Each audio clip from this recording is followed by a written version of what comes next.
much as possible, be sensitive. Use your time wisely. You're given max of 7 minutes to deliver your constructive speeches and an allowance for 15 seconds to properly finish your speeches. You'll be cut off immediately if you reach 7 minutes and 30 seconds. Please do introduce yourselves, your preferred POIs and pronouns, and then, of course, utilize your time properly. If there's no other questions or clarifications, I think we can formally start the round. Let's start from the Prime Minister as the motion goes. This House regrets the glamorization of startup cultures that encourages people to start their own companies rather than pursue traditional career paths. So let's have the Prime Minister here.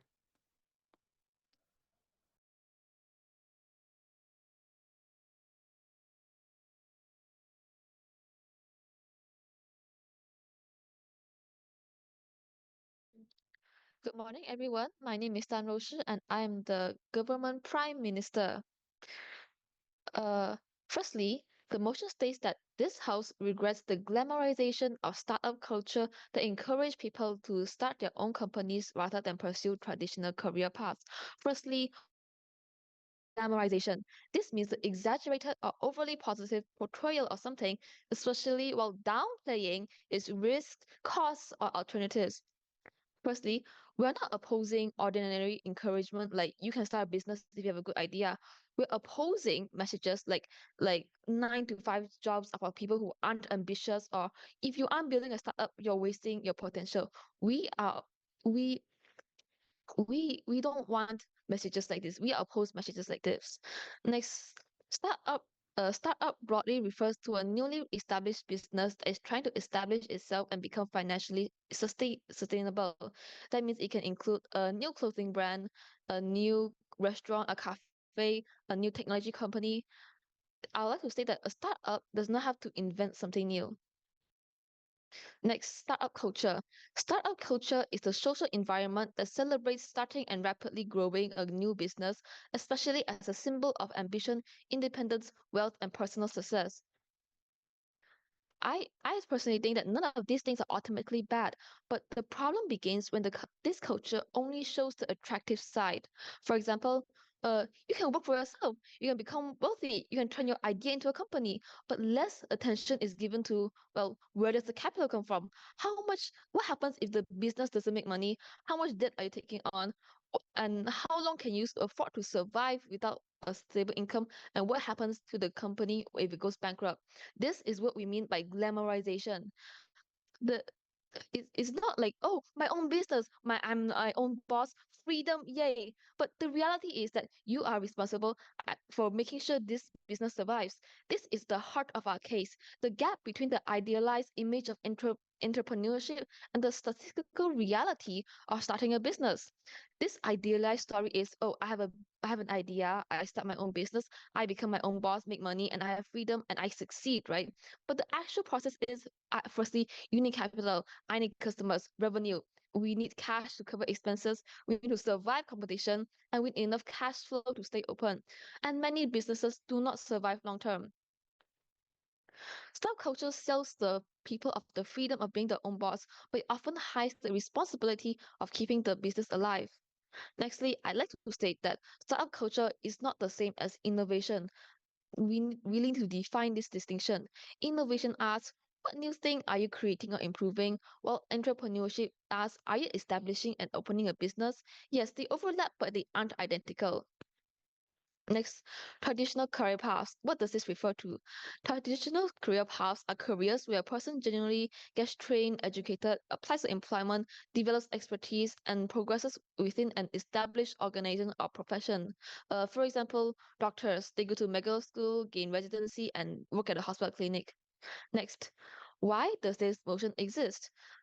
Because startup culture often presents a very distorted success stories. People often see a young founder whose company succeeds, they gain millions of dollars, and it becomes a very inspirational story. But what about but they don't see much of failed businesses, their lost savings, debt, opportunity cost, emotional pressure. The problem isn't that these risks exist. The problem is that glamorization that makes these risks look smaller than they actually are. Now, what do we actually want? Well, we're not telling people to not follow their dreams. No, our world is simply people can still start companies. We simply stop presenting entrepreneurship as inherently superior to traditional employment. We're not asking people to be pessimistic. That's a huge difference between first idealism, I have a dream, so I'll start a business, and realism, I have a dream, I've calculated my capital requirements, I've studied the market, and I've prepared for I'm prepared for unstable income and I still want to start. The government does not regret the person who looks at the risks. We regret a culture that tells people to chase the dream without showing the price of that dream. That's the thing wrong with dreaming.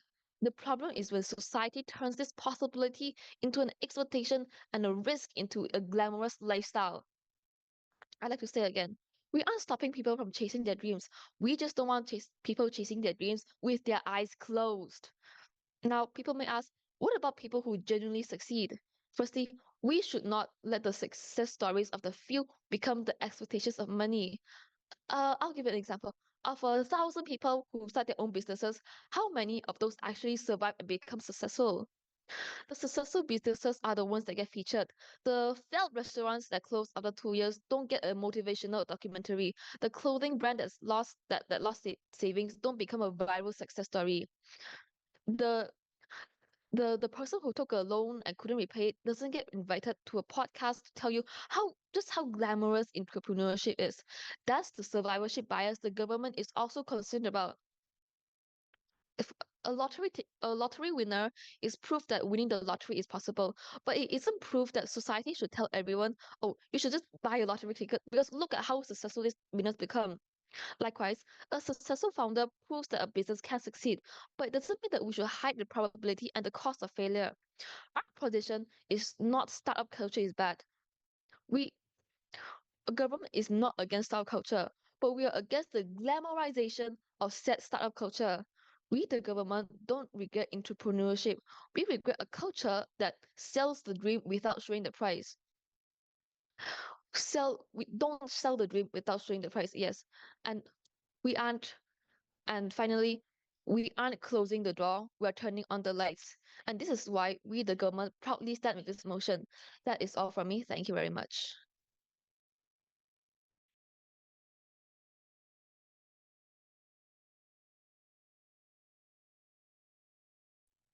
Thank you for that wonderful speech. Now to formally open up the clash for this round, let's have the leader of opposition from the opposing side. Here, here. Hello, my name is Siti, and I'm the first speaker for opposition side. My pronounce is she, her, and I accept my POI verbally. Now, I will be starting my speech in 3, 2, 1.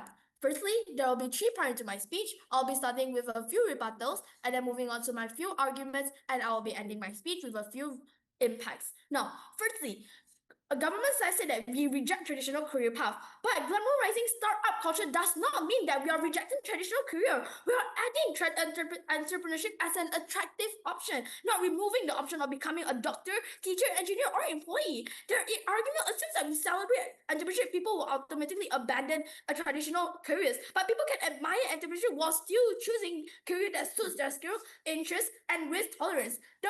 And they also said that our world there will be problems such as that we only shows good side and young people will be so blinded by the risk by so blinded by our glamorization. But this is wrong because they just assume that glorification means that deception that young people will believe every startup is a success. But celebrating something does not mean pretending its risk doesn't exist. Young people already understand that business can fail, just as they understand that, for example, like athletes don't all become like professionals simply because sports are glorified. The purpose of glorifying entrepreneurship is not to convince people that starting up a business is a risk-free. It is to make up the opportunity attractive enough that people are willing to accept the risk and actually pursue it. Hiding hardship isn't unique to startups. The presence of hardship doesn't erase the value of having the option. If we remove celebration because of hardship, we'd have to remove celebration from every career that proves too much. And they said that startup is not as safe as innovation. Yes, we are willing to do this trade-off. We agree that startup and innovation are not the same thing. Our argument is that startup provide a pathway for innovative ideas to become actual products and services. An idea sitting in someone's head that doesn't benefit society until someone develop funds and distribute it. They say that our role is not long term, but our role is not about everyone starting a company tomorrow. Glamorization changes the long term culture around entrepreneurship by making it a respected and viewable career option. Over time, this creates a larger pool of people willing to innovate, start up businesses, and create jobs. Now, moving on, I'll be starting from our side of the way we define everything. Firstly, when it comes to glamorization, our opposition side will glorify it by making entrepreneurship more exciting to the public and making it more visible as an actual life path, celebrating founders for the risk they take building companies. And how do we encourage this? We actually can encourage this through the media and culture surrounding startups, pointing out the option of entrepreneurship for people. And how does traditional career paths look like? Government side have already framed this, which is job with fixed salaries, restrictive structure, and less creative freedom. So now, we frame that we do not actually reject traditional job. In our world, the fact that people can start their own company no matter their age becomes socially accepted and celebrated. This gives non-traditional minds a real respected path without thinking anything away taking anything away from traditional careers. In our world, the fact that people can start their own company no matter their age becomes socially accepted and celebrated. There will be three stakeholders in our side, which is entrepreneurs, other businesses, and investors. See, this call right now, startups are praised in media. Schools will start pushing entrepreneurship and investors fund new ideas. The problem in the past where entrepreneurship is regretted, before the shift, people pressured into taking jobs that they didn't want to take up in the first place. Innovation is slow in the status quo because no one wants to take the risk. The young potential entrepreneurs' talent is wasted in restrictive corporate system. This is bad because these people spend their whole life unfulfilled. Economics stay stagnant and there's lack of competition between businesses, and good ideas never really become a reality, and potential innovating is wasted. Our end goal from our side is that we want a society that are driven by innovation and advancement, where people are free to chase their ambitious ideas and not forced by narrow paths. Why we can reach this goal is because we are not saying everyone should become an entrepreneur. We believe that society should continue to celebrate entrepreneurship because it gives people more option, innovation, and economic opportunities. While government is more likely to force these young entrepreneurs to be demotivated and pressured into a traditional path, which is bad for individual and our society. Moving on to my first argument. Our world encourages non-traditional minds to build startups because entrepreneurs are what drive the economies when we actually glorify the startup culture. This because startup culture gives people the opportunity to pursue higher economic returns than a traditional career path. While entrepreneurship is, we're willing to take the trade-off, which is it's riskier, successful, and yes. Um, motivation requires encouragement and not exaggeration. Why can't we motivate people while being honest about the risk? Sorry, can you repeat that? Okay, motivation requires encouragement, not exaggeration. Why can't we motivate people while being honest about the risk? Yeah, like I've stated before, we are encouraging them with honesty. Because all these young people, they are already aware. It's kind of like a common sense where not everything is perfect. In our world, we already frame it that we already said that when we are encouraging this, they have to be aware that there will be risk, and they are willing to take the risk to start up a culture. Now moving on. Entrepreneurship, like we stated before, entrepreneurship is riskier and successful entrepreneurs can scale their income far beyond what is possible through a fixed salary. By glamorizing entrepreneurship, we encourage more people to consider this path and give them the opportunity to create greater wealth for themselves. This also gives new entrepreneurs the opportunity to express their creativity by developing their own ideas, products, and solutions rather than being constrained by the structure of traditional career paths. When glamorization happens, more people will start considering entrepreneurship and more people will start taking the entrepreneurship risk, and there will be more successful entrepreneurs that can generate significant wealth and greater economic opportunity and greater economic growth. We're not saying that our entrepreneurship can guarantee higher income. We are saying that it gives people the opportunity to achieve higher returns than a traditional salaried career. When a society encourages people to become entrepreneurs, more individuals are willing to turn their creative ideas into businesses. This doesn't just benefit the individual by giving them an outlet for their creativity. It creates new products, services, and solutions that benefit consumers and drive economic growth. To respond with your POI again, the glamorization of startup culture in media has already shown the up and down in entrepreneurship, celebrating the hardship instead of giving the audience a blind insight into entrepreneurship while showing the truth. Then this happens because startup culture makes entrepreneurship seem desirable and achievable. This encourages more people, especially young people, to consider entrepreneurship as a legitimate career path because they are more willing to take the risk. More people turn up their ideas and creative solutions into businesses. There's these new entrepreneurs have the opportunity to scale their income beyond traditional fixed salary. If their businesses succeed, successful startup then will then create a lot of jobs opportunity, introduce new innovative products and services, and generate economic activity. Therefore, glamorizing entrepreneurship doesn't just benefit individuals, it can help increase innovation and contribute to economic growth. That's all for my speech. That's all I'm proud to propose. Thank you.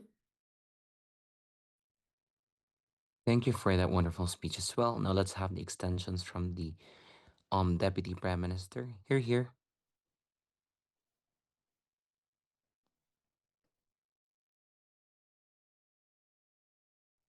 Good morning, everybody. My name is Tanishan, and I am the second speaker of the government team. My job is to double down on what my first speaker has said and to rebuke the opposition team. First off, I'd like to rebuke on what the opposition has stated that we, the government, have claimed that entrepreneurship makes traditional career paths less important. We, the government, has never stated that. Instead, we have stated and will repeat again that we are against the glamorization of startup culture. If you agree that glamorization of entrepreneurship makes traditional career paths less important, then what are we debating for? Secondly, I'd like to rebuke that what the opposition has said that in our world that that the people know the risk of the startup culture. The key is to separate awareness from glamorization. Point. Point? It has not 1 minute. It has not been 1 minute. It's not a minute yet. Being aware You of the may risk continue. does not mean being immune to glamorization. Someone can know that startups are risky while still being influenced by the way society frames entrepreneurship as prestigious, exciting, and more ambitious than traditional careers.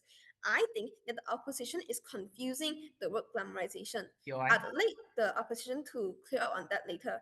Reject, sorry. Let me continue. The opposition has also stated that glamorization gives more passion and more opportunities to them. We do not agree with that. Glamorized passion only justifies exploitation and burnout. Glamorization inspires people to pursue work they care about deeply. But is that really secure? Is that really safe? Now, let me start off my points with us, the government, state again. Of 1,000 people who start their own business, how many actually survive and become successful? Imagine two worlds. The opposition world. Startups continue to be portrayed as the ultimate symbol of ambition and success. Young people constantly see stories of successful founders and are encouraged to take the risk. But this makes entrepreneurship seem like the default aspirational path, while traditional employment becomes associated with being ordinary or unambitious. Meanwhile, our government world, we still have entrepreneurship, innovation, and startups, but we remove the pressure to glorify them. Young people can look at two equally respected paths. I want to build my own company, and I want to become a doctor and have a stable career. Neither is seen as more ambitious POI. or successful. Accept? Okay, you just now said that okay, we've never said that we in our work we reject the glamorization of traditional jobs either. How do you justify saying that when that was not part of our argument at all? Sorry, I asked to repeat the question again. Okay, how do you justify saying that argument when in our argument we've never said that in our world we reject the glamorization of traditional jobs as well?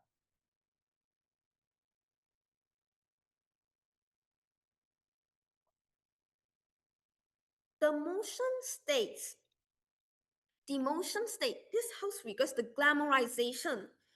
As the opposition, I'd like to question, what are you guys actually debating for? For this, I'd like my next speaker to elaborate more.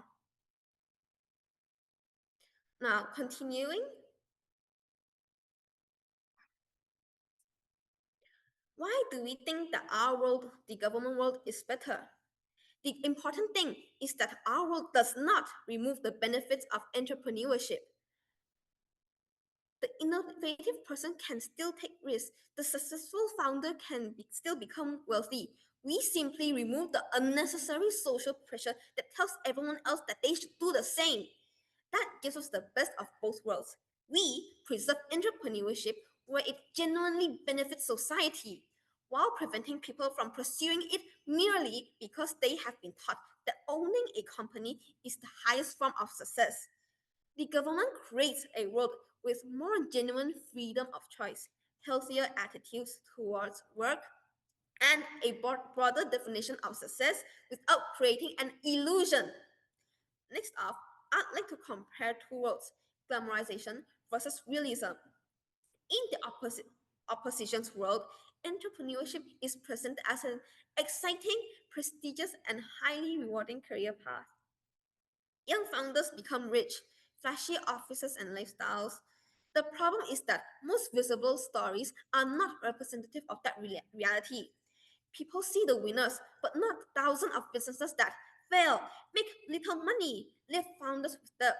So young people make career decisions based on idealized pictures rather than the actual probability of success.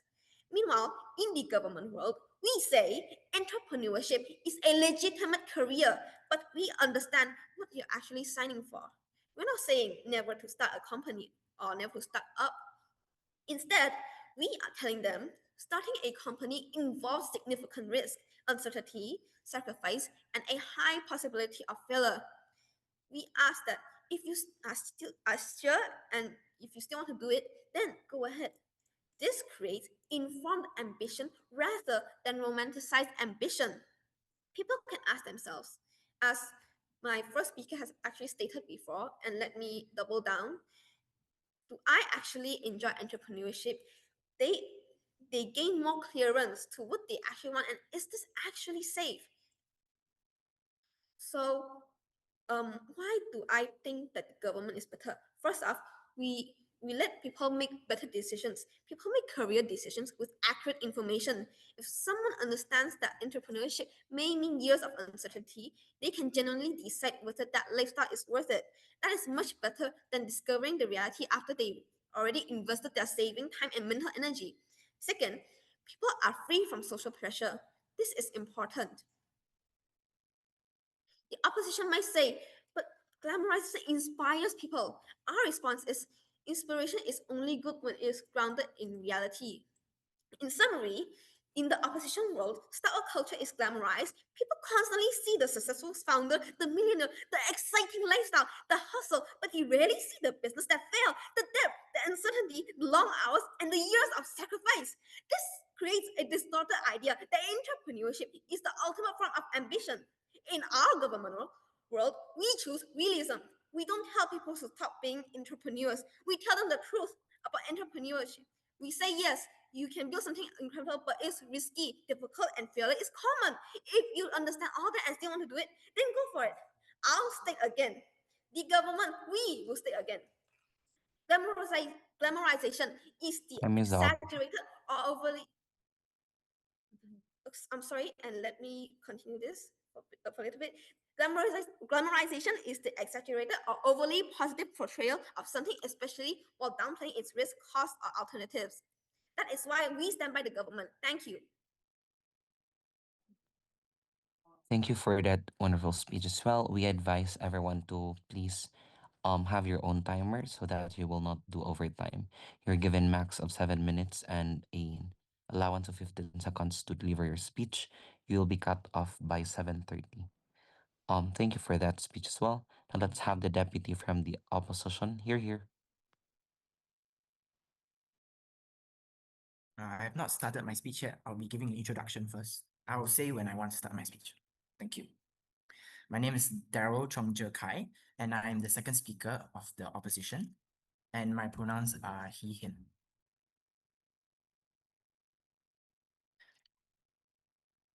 I'll be giving my speech in 3, 2, 1. Okay, for my speech, I'll go on with the rebuttals, and then I'll extend my first speaker's arguments, and I'll go into my own arguments as well. So, government said that we reject traditional paths in our work, but you're wrong, because my first speaker already said that we do not reject traditional career paths. We are just creating a career opportunity for those who do not have a traditional mindset.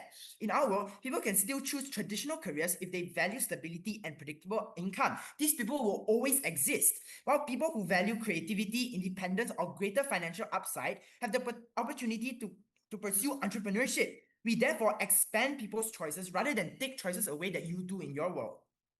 Okay, and you keep repeating saying that startup culture blinds people with the startup lifestyle, but hides the responsibility and hardship of building a company.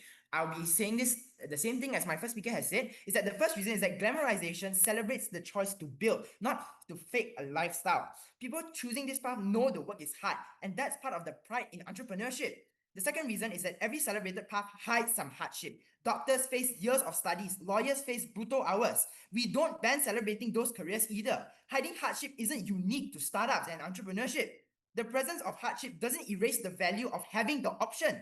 If we remove celebration because of hardship, we'd have to remove celebration from every career. That proves way too much. You also said that traditional paths are seen as unambitious in our world. But you're wrong again, because making entrepreneurship glamorous does not inherently make traditional paths and unambitious. Ambition is about the goals someone sets, not whether they start a company. They assume that society can only celebrate entrepreneurship by putting down traditional careers. But we do not need to do that. Our side can celebrate entrepreneurs for taking risks and creating businesses for our world while still respecting people who pursue traditional paths. Now, I'll be extending my... Okay, and then you guys also literally reject glorification of startup culture. So how is it that in your world, you guys will still encourage people to start up companies? Okay, and then I'll be extending my first speaker's arguments. Okay, her argument, why is this true? Entrepreneurs have the potential to earn significantly more than people on a fixed salary because their income is not limited by a predetermined wage. If their business succeeds and grows, they can scale their profits and build wealth instead of climbing the corporate ladder. Therefore, when startup culture glamorizes this possibility, more people with non-traditional mindsets are likely to be attracted to entrepreneurship because they see it as an opportunity for greater financial independence and upward mobility. This is especially appealing to people with non-traditional mindsets because entrepreneurship gives them the opportunity to turn their own ideas and creativity into something financially valuable to them. This is important in the debate because the debate is about whether we should glamorize startup culture. If glamorization encourages more people to pursue entrepreneurship, it can increase the number of people willing to take risks, develop new ideas, and create businesses. This means the benefit extend beyond individual entrepreneurs to society as a whole through greater innovation, job creation, and economic growth. Startup culture makes entrepreneurship seem desirable and achievable to people with non-traditional minds. This encourages these demographics to consider entrepreneurship as a legitimate career path. Because they are more willing to take the risk, their ideas and creative solutions actually turn into businesses and everyday benefits that society can see. Now, I'll be going on with my own argument, is that when we glamorize startup culture in our world, it actually creates more opportunities for society. So startup culture encourages people to create their own opportunities instead of believing that success only comes from traditional employment. It creates a new pathway for people who don't think the traditional career path suits them at all. We are not saying everyone should start a company. We are saying society should make entrepreneurship a respected and viable, celebrated option for these people. A person realizes that the traditional path of university, corporate job, and climbing the corporate ladder does not fit their interest or personality or their life goals. They see successful entrepreneurs and become aware that starting a business is actually possible. They are more willing to experiment with their ideas, start a business, or develop a product. Even if the startup fails, they gain transferable skills such as leadership, communication, financial management, networking, and problem solving. They therefore have more career options than they would have if society only celebrated traditional employment. This is true because people naturally look towards socially accepted definitions of success. If society only celebrates doctors, lawyers, and corporate professionals, young people, no, people with non-traditional mindsets are more likely to believe those are their only respectable options in society. Startup culture makes entrepreneurship visible and socially legitimate. Seeing other people successfully start businesses makes the pathway feel achievable rather than unrealistic. Not everyone thrives in traditional employment. Some people prefer autonomy, flexible schedules that they can work on their own decisions, creative control, or building something themselves. And also, encouragement doesn't equal commitment. A person can be inspired by startup culture, try entrepreneurship, realize that it's not for them, and return to a traditional career if that's what they think suits them. This is important to the debate because career choice has value. People should have the freedom to choose the environment where they can perform best. Governments will risk making traditional employment the default definition of success, and that causes harms that are detrimental to our society. We aren't taking traditional careers away, like we said in our framing. We're simply adding another legitimate options for people who think that they do not fit into the traditional demographics. Therefore, even if some people make bad decisions because of startup culture, that does not justify removing the broader cultural encouragement that allows other people to discover a pathway that genuinely would work for them. Now, for young people, this POI. means no thank you. This means, and it's 6 minutes, more career options for them, greater control over their life path, opportunity to pursue their interests, and to develop valuable skills even if startup culture isn't for them. Now, for society, it means more innovative ideas become a reality, more businesses, more competition, and more innovation, and also more job employment opportunities. Now, for people who don't fit into traditional careers, they finally have a socially accepted and celebrated alternative in our world that you're not giving them. They have that you're not celebrating what they think in their mind, and therefore there won't be as much innovation and long-term benefits as our work will provide, and they have less internalized pressure to put themselves into careers that they dislike, and that is why I'm proud to oppose. Thank you. Thank you very much for that wonderful speech as well. Now let's have the whip from the government side. Here, here. Okay, honorable educators and everyone currently here in this debate, I am Rui and I am the government state speaker, also known as the whip. Okay, so to answer POI on how to encourage entrepreneurship, um, I think that encouraging entrepreneurship without glorifying is to show the full reality, teach both sides success and failure statistics, be honest about financial risks, failure rates, stress, and uncertainty. Normalize failure instead of presenting it as shameful.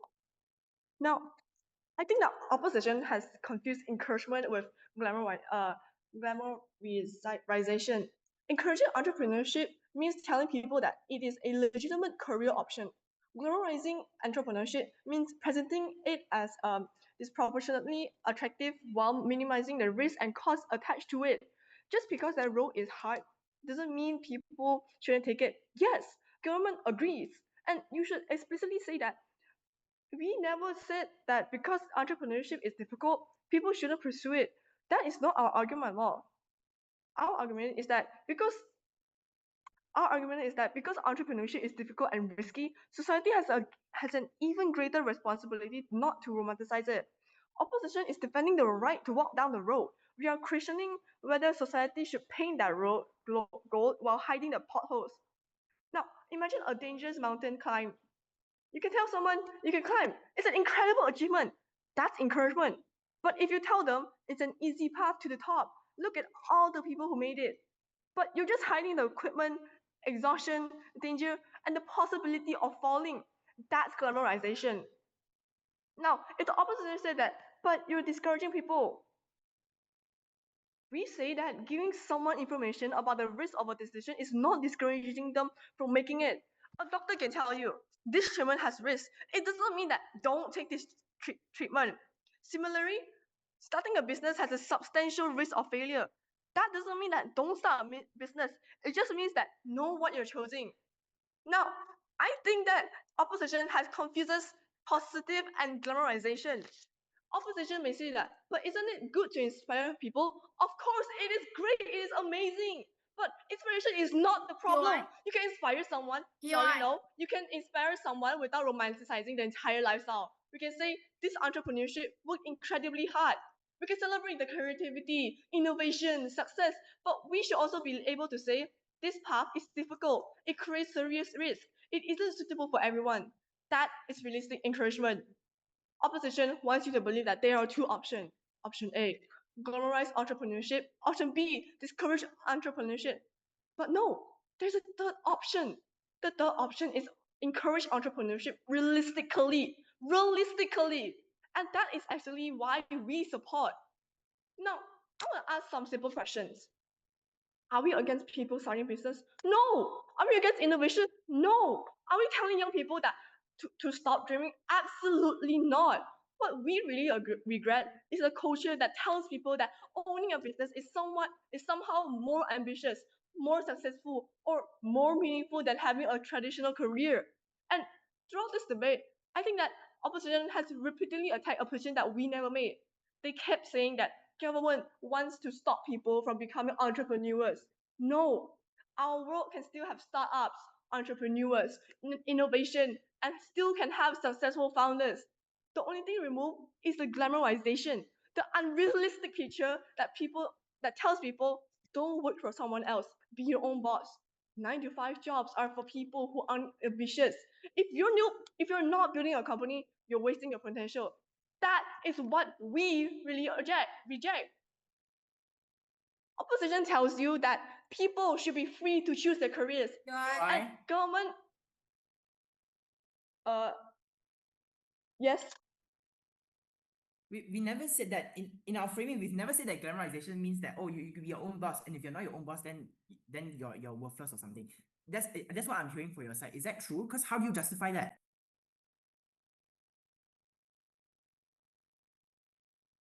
I will answer this later on to my speech.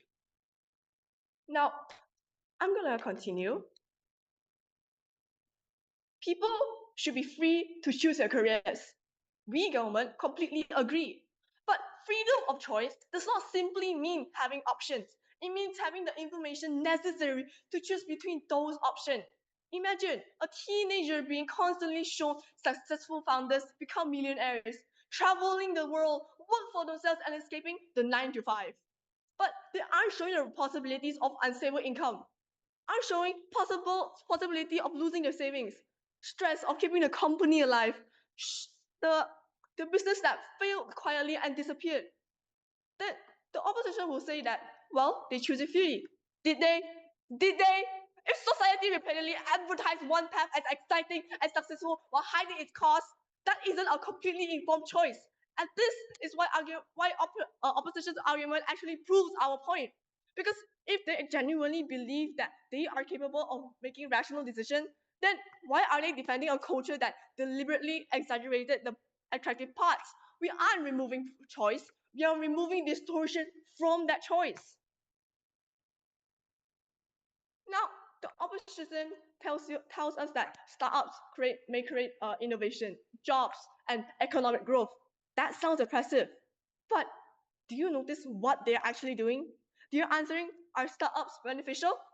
That is not our motion. Our motion asks, should we glorify startup culture? Those are completely different questions. A startup can be useful. It can create jobs. It can produce an amazing product, and it can still be wrong to everyone and tell everyone that starting a company is the highest form of ambition. We don't need to tell someone, become an entrepreneur or you are wasting your potential. In order to make them innovate, we can encourage entrepreneurship through business education, funding, mentorship, research, access to capital, or even support for new businesses. Instead, we can say that if you have a good idea, pursue it, but understand the risk. That is what we call encouragement. But glamorization is that take the risk, hustle harder, be your own boss, success is waiting for you. Opposition has created a false choice. Either we glorify entrepreneurship or innovation disappears. That is ridiculous. Our world still has entrepreneurs. We simply stop pretending every person needs to become one. Now, to answer the POI, we never said that becoming your own boss automatically equals to glamorization. Our argument is that glamorization happens when a society portrays becoming your own boss as more prestigious, exciting, or successful than traditional careers. That is exactly the cultural pressure we oppose. The issue isn't being your own boss. It's the message that being your own boss makes you more ambitious or successful. That social perception is what we call glamorization. Now, Time is up. okay, I'm just gonna finish real quick. What we are actually and really trying to say is that we are not stopping people to chase their dreams. We are stopping people from chasing their dreams with their eyes closed and chasing their dreams blindly. For such reasons, that is why I stand for this motion. Thank you for that speech as well. Now let's have the whip from side opposition. Here, here.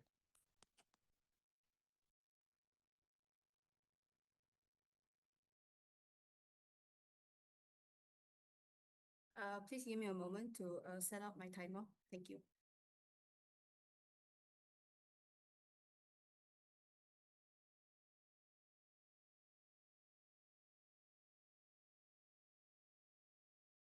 Okay, my name is Hui Bing. I'm the third speaker for Hin Hua 3, and my pronouns are she, her, and I will accept my POIs verbally. Okay, I'll be starting my speech in 3, 2, and 1. Okay, well, sorry. Okay, so opposition has government has claimed that we are confusing encouragement with glamorization. The thing is, you guys are the one rejecting our framing. Then we recognize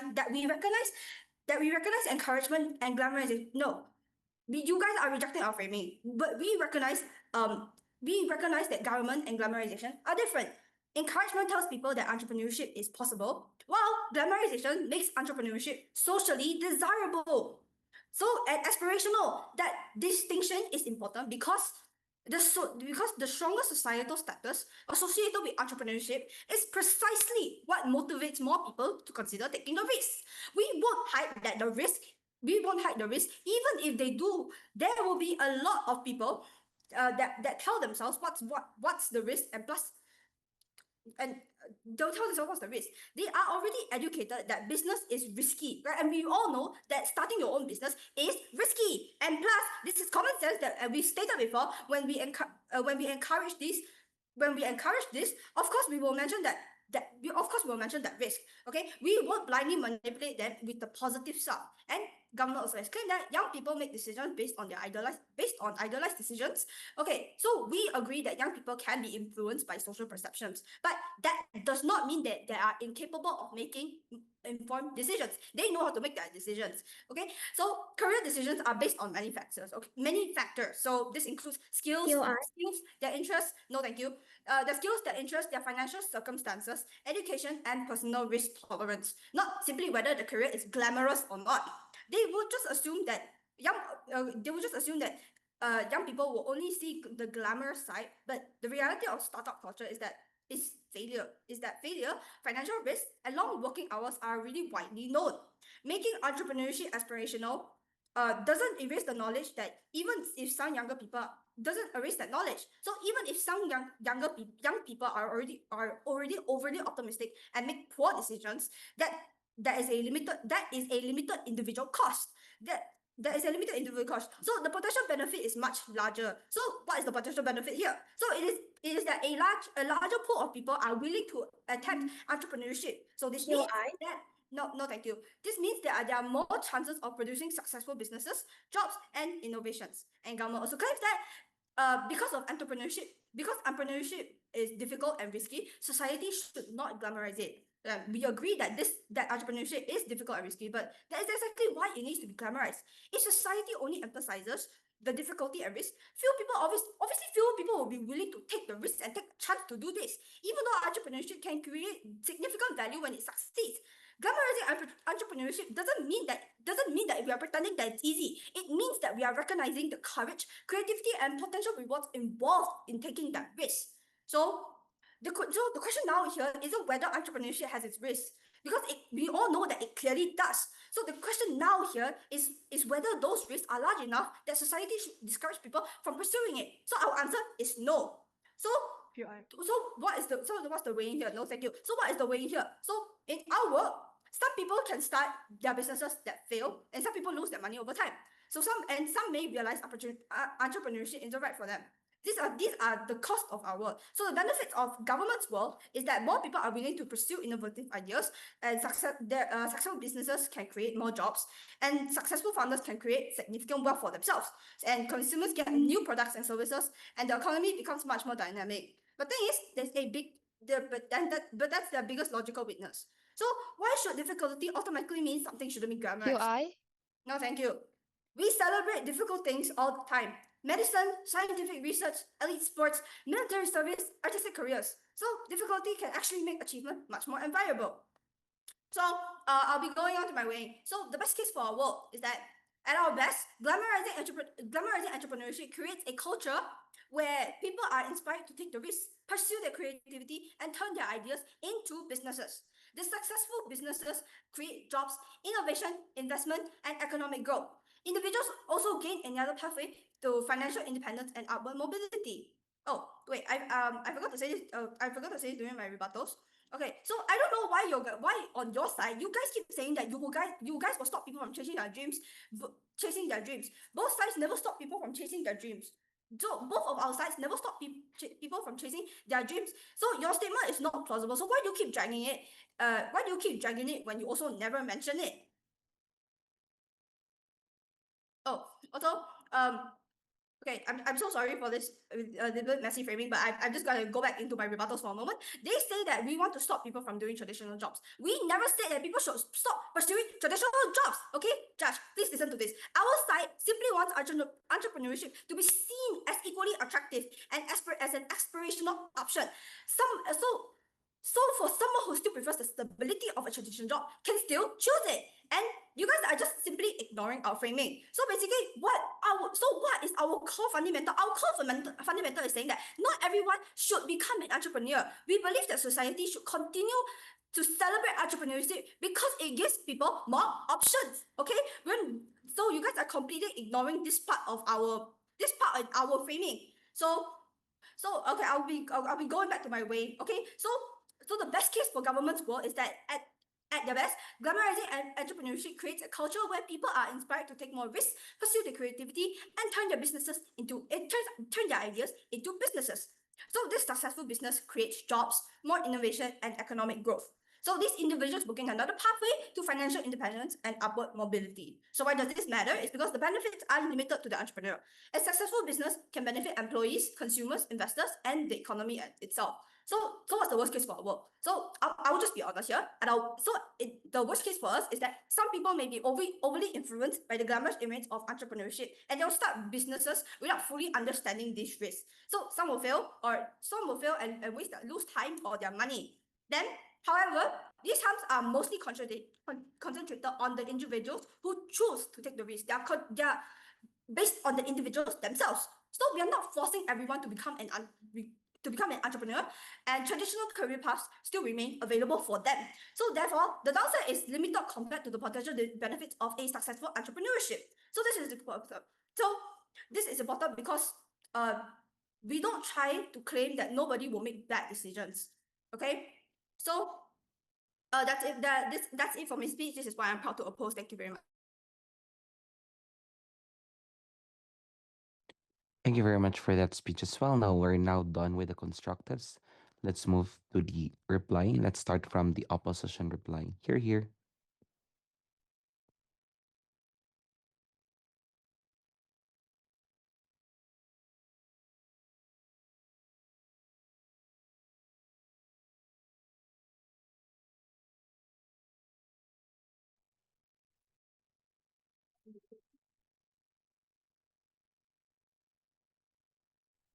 I'll be starting my speech in 3, 2, 1.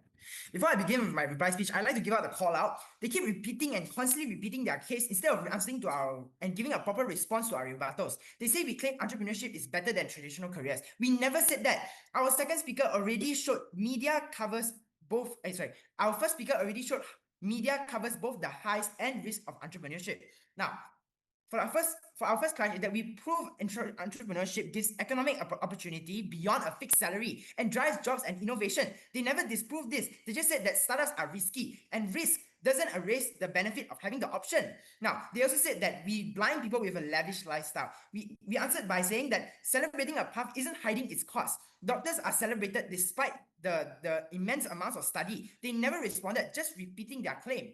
Okay, next is that we prove glamorization gives non-traditional minds a real respected option and less internalized pressure for these non-traditional minds. They never engaged this. They went back to like, you reject traditional careers. We already said this inside our speeches. Oh, we also gave mechanism and stakeholder impact, and they just kept repeating their case in their arguments. Okay, for the first clash is that does glamorizing mean lying about entrepreneurship? Our side is saying that celebrating a path is not hiding its risk. What they are saying is that glamorization blinds people and hides hardship. But like we say in our rebuttals, every celebrated path hides hardship. Doctors, athletes, lawyers. If hardship disqualifies celebration, no career gets celebrated. They never answered this. They just restated their claim. The second clash is that who is actually affected by this? Our side is non-traditional minds forced into careers that don't fit them and carrying pressure for the rest of their lives. Their side is just they didn't say anything. And this is why we win, because this impact is large, likely, and lasts a lifetime for these non-traditional minds. The third clash is that does our work mean everyone becomes an entrepreneur? We've already restated this constant times. Their side just says that our world empties out traditional careers. But we already said, we never said everyone becomes an entrepreneur. Our third speaker already said, people with traditional mindsets will always exist. Glamorizing entrepreneurship adds an option. It doesn't erase the traditional mindset. And this is why we win the debate. Their fear was built on a claim we never made. This is the pattern all debate. They answer a case we didn't run, not the case that we did. Now, Judge, this is why we should win the debate. They never prove celebration equals deception. They never prove hardship should end celebration for startups, but not other traditional careers. They never engage our impact on non-traditional minds. And also, they never prove that our world removes traditional careers. They just reinstate their claims. Even granting some people misjudge risk, we still win because that harm is small and avoidable, and it's to the individual, and our benefit is wide and lasting for society. In our world, non-traditional minds finally get a respected and celebrated path. In their world, these people still stay stuck, forced into the wrong career for life. In our world, traditional careers stay fully intact. We only added an option. They took a path away and gave nothing back to the people it was built for. We also, in our arguments, in our speeches, we also prove economic opportunity on our world, a real path for non-traditional minds, and that this doesn't replace traditional paths. They prove that, yes, risk exists, something we already accounted for in our argument, in our rebuttals, but widespread lasting benefit beats a narrow avoidable harm. And this is why we win this debate. Okay. And the best case for their world is that at their best, fewer young people make unrealistic decisions about entrepreneurship. More people choose stable careers and fewer people experience the financial harms. But notice that this primarily gives us the benefit of avoiding risk. It doesn't create the additional opportunities that our world creates. And the worst case for their world is that at their worst, their world makes entrepreneurship socially unattractive. People with genuinely valuable ideas may choose safer traditional careers instead, meaning businesses, jobs, and innovations that could have existed never come into existence, and our society doesn't get the benefits and the potential benefits that we get from these non-traditional minds. And that is why I am proud to oppose. Thank you.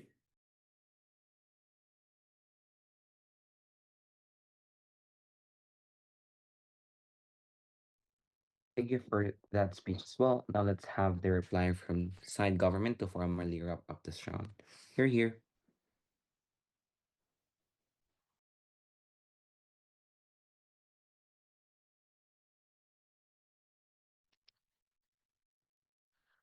Hello everyone. I am the first speaker and I shall now begin my reply speech.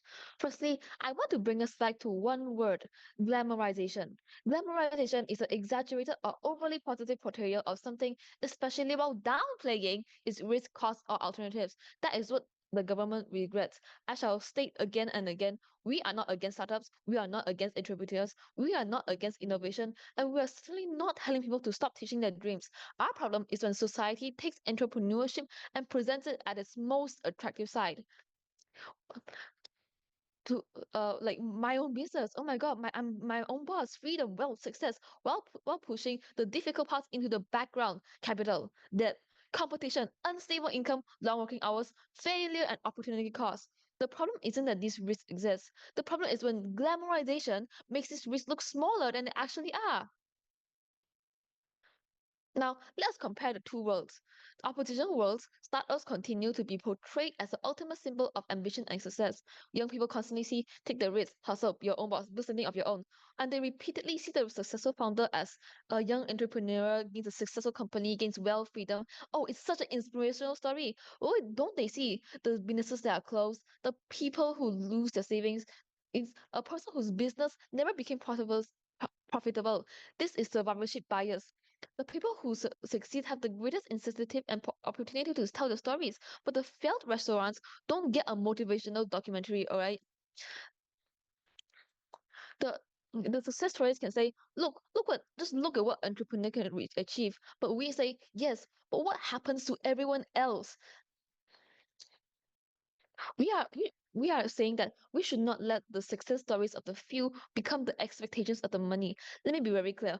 We are not saying that just because the road is difficult, don't take it. That has never been our argument. We are saying that because the road is difficult, people deserve to know that it is difficult before they decide to strive for it. It brings us to our world. In our world, entrepreneurship still exists. Yes, people can still open restaurants, hire employees, take risks, pursue their dreams. But we aren't closing the door on this, all right? We're simply turning on the lights. We simply remove the pressure to treat entrepreneurship as a golden path to success. Someone can say, I want to start a business, I want to chase the dreams. But yes, great. But how much capital do you need? What happens if revenue is lower than expected? How will you deal with that? What is your backup plan? And if after hearing all that they still says, yes, I understand the risk and I still want to do it, then that is a meaningful choice. Opposition tells us that glamorization can inspire people to look at their options, look at a better role, create more avenues. But what we are saying that inspiration is only valuable when it is grounded in reality. If you inspire people, thousands of people by showing them the rewards while hiding the risk, you haven't necessarily empowered them. As my third speaker has stated, you have misinformed them. There's an enormous difference between this is possible and this is likely. We are perfectly happy to tell people that you can succeed, but what we refuse to tell them is that success is what you should expect. Those are not the same statement. Finally, our principle. The the opposition wants you to believe that just because the government regrets glamorization, that we should somehow hate entrepreneurship. But that is a complete misunderstanding of this motion. Yes, a startup can be useful. We agree. It can create jobs, create incredible products, and it can transform and interesting. But it is still wrong to tell everyone that starting a company is the highest form of ambition. We want to remove the illusion surrounding the dream. We do not regret entrepreneurship. We regret a culture that sells the dream without showing the price. And for these reasons, we proudly support the motion. Thank you very much. Thank you so much for that speech as well. Now that wrap up this quarterfinals round. May I ask all the teams to go back to the main hall and wait for the announcement for the result itself, so that the judges will be able to stay for quite a bit. Thank you. Thank you,